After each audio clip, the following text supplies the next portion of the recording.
Bonjour, je suis Béatrice Chapelle.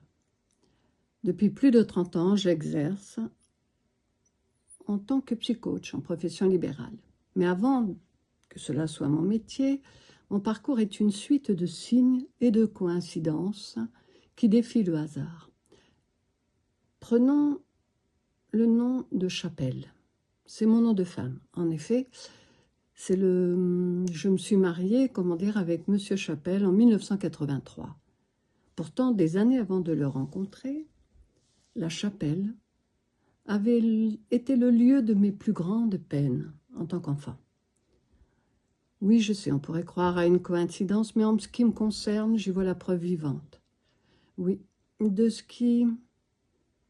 qui nous marque le plus au niveau émotionnel finit toujours par se manifester à nouveau dans notre réalité à un moment donné à un autre. Je me souviens aussi que lorsque mon mari a été muté sur Fontainebleau, eh bien, j'ai même refusé d'aller habiter le chemin de la Messe. Ah bon. Un petit clin d'œil quand même, mais je restais quand même avec ce côté religieux.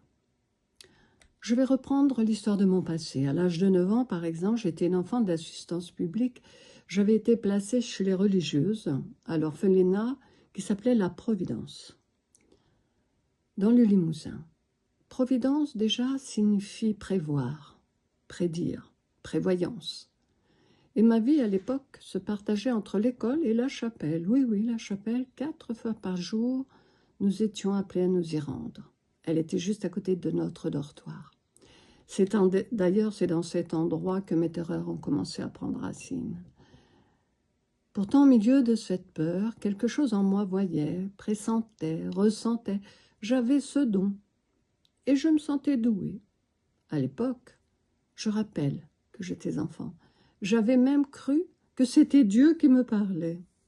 J'en souris aujourd'hui, mais j'en avais fait la confidence aux religieuses et elles ont commencé à me traiter de suppôt de Satan. Et oui, être traité de suppôt de Satan, par contre, ne les empêchait pas de m'utiliser lorsqu'il s'agissait d'attirer l'abondance. En effet, les religieuses sélectionnaient les enfants qui étaient doués pour la danse, le chant, et elles organisaient des spectacles de charité, afin de récolter des bons pour un pays d'Afrique, à l'époque le Biafra. C'était un pays en guerre. Et là, pour nous motiver, c'était terrible, on nous montrait des photos d'enfants cadavériques, avec des petits bras maigres et un gros ventre, des images difficiles pour des enfants de notre âge. C'était un moyen de nous culpabiliser. Donc j'avais été choisie pour être au centre du cercle des danseuses sur la musique du Beau Danube bleu. On avait des petites robes, des tutus tout mignons, tout blancs, c'était magnifique. Une fois le spectacle terminé, j'ai pas eu le temps de profiter de la magie du moment. J'ai été punie, enfermée. Tout ça pour ne pas développer, disait-elle, le péché d'orgueil. Alors j'ai commencé à avoir très peur et j'ai décidé de ne plus danser, de ne plus chanter à la chorale en solo. Idem. Et là, j'étais de nouveau enfermée, punie, culpabilisée, tout simplement parce que je faisais preuve, là, d'égoïsme, et qu'à cause de moi, la fille de Satan, de racaille, des enfants d'Afrique allaient mourir de faim. Donc, à chaque changement d'établissement, j'avais revécu les mêmes schémas. À 15 ans, c'était dans le foyer des pénitents blancs. Cette fois, il s'agissait d'un spectacle de danse, Messe pour le temps présent de Maurice Béjart. Mais là, j'ai refusé, je n'ai pas dansé, j'ai dit non. Et le non a eu un prix, punition, enfermement. Le cercle se répétait. Si je remonte 60 ans en arrière, c'est pour vous montrer une chose essentielle. Le passé ne disparaît pas. Il continue d'agir. Tant qu'il n'a pas été démystifié, libéré des chaînes. Ce fameux, par exemple, péché d'orgueil, de voir, de savoir, cette culpabilité, cette peur d'être vu, exposé, jugé, tout cela continuait de vibrer en moi. Comme si on m'avait appris qu'exister, briller, danser, chanter relevait de la faute. du péché mortel en même temps. Le péché d'orgueil s'était inscrit inconsciemment dans mes cellules, bloquant toute expression de moi-même, déclenchant même des phobies qui ont paradoxalement fait de moi une psy. J'ai alors utilisé ma voyance magnétique, dès que j'ai été psy, pour aider à briser les empreintes laissées par l'enfance, pour libérer celles et ceux qui, comme moi autrefois, vivaient sous l'emprise de peurs invisibles.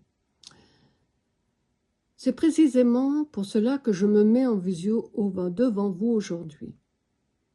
Vous allez comprendre la portée du geste. Moi, l'enfant enfermé dans une chapelle pour avoir été vu, aujourd'hui je me montre volontairement. Moi, l'enfant puni pour avoir dansé, je prends la parole. Moi, à qui l'on disait que de voir et d'entendre relever du mal, du diable, j'utilise aujourd'hui ce don pour aider. La vision n'est pas la visio. Conférence n'est pas un hasard. Pour moi, c'est un acte magnétique, un acte de réparation et surtout un acte qui brise la répétition des schémas. Car la voyance magnétique ne consiste pas à prédire votre avenir. Elle montre ce que vous émettez et comment cela crée ce qui vous arrive. Elle met en lumière les mémoires, les peurs, les culpabilités invisibles qui se rejouent sans cesse, les fameuses malédictions, dirait-on. En fait, ce ne sont souvent que des cercles inconscients non brisés. En visioconférence, je ne fais pas que voir, je capte, je ressens. Je magnétise avec vous ce qui demande à être libéré, car la parole devient vibration, la conscience devient action, et ce qui était enfermé se défait, se libère. Si je me montre aujourd'hui, ce n'est pas pour raconter mon histoire, mais cela me fait beaucoup de bien. C'est pour vous montrer que les cercles peuvent se briser, que les peurs peuvent se démystifier. Et ce qui ressemblait à une malédiction pour moi peut devenir une force lorsque l'on la regarde en face et qu'on la transforme. Car en enlevant les culpabilités héritées de l'éducation, on se libère. Intérieurement, on se rééquilibre et l'on affine naturellement ce sixième sens que la peur avait étouffé, surtout la culpabilité. Je vous dis à bientôt, car je vais faire une vidéo le plus souvent possible pour mettre en avant justement la voyance magnétique. Merci à vous. À bientôt.